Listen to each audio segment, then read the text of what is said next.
Now, the next thing that we are going to talk about is future versus queuable. Since I spoke about it, since I discussed about Queueable Apex being an enhanced version or enhanced way of executing asynchronous Apex as compared to future method, then it would be good for us to quickly compare future versus queueable and understand what are the key differences.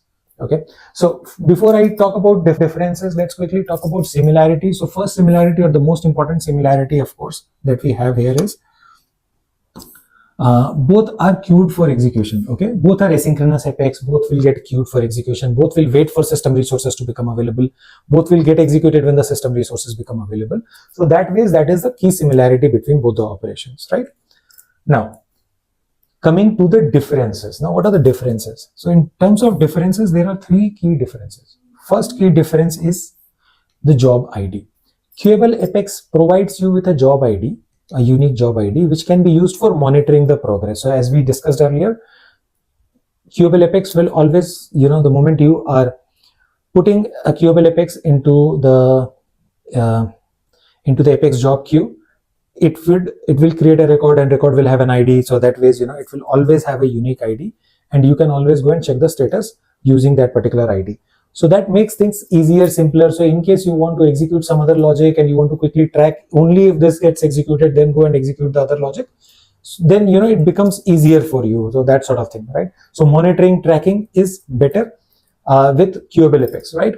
Second big difference is the use of non-primitive data types as your parameter. So what we discussed in our future method was we could not specify parameters other than primitive data types. So we could not specify SObjects as parameters, right? We had to work with a workaround of supplying ID, or we had to work with primitives, right?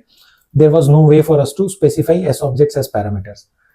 That's not a restriction with Queueable Apex. The reason, so Queueable Apex can work with non-primitive data types as well, which means it can work with SObjects also as parameters. Okay. So the reason for this is a class. So even if you have used parameters inside the class, there is method, and if you have used the parameters, the class waits in the job queue.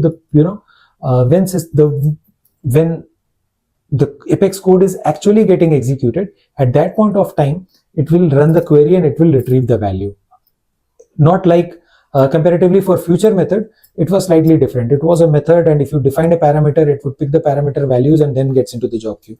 Here, it is not happening like that. In case of Queueable Apex, it would, when the system resources are available, when the execution is about to happen, at that point of time, it is going to run the query, get the latest value of the record, and then work on that particular record. And that is the reason why the challenge of using only primitives as primitive data types as parameters does not apply here, and you are free to use other non-primitive data types as well, like SObjects. Okay. And the third difference is about chaining of jobs. So usually with Queueable Apex, you have the option of chaining of jobs. So you can basically execute one method, and from inside one method towards the end of that method, what you can do, you can define or call another Queueable Apex. So that ways, if you have three Queueable Apex, so let's say I have three asynchronous jobs to be executed, A1, A2, A3. Let's say this is what I am planning to do, right? So what I can do, I can have my code for A1, and from here I will call A2, and then when I have the code for A2, there I'll call A3. Okay, so that way it is going to be a chaining of jobs.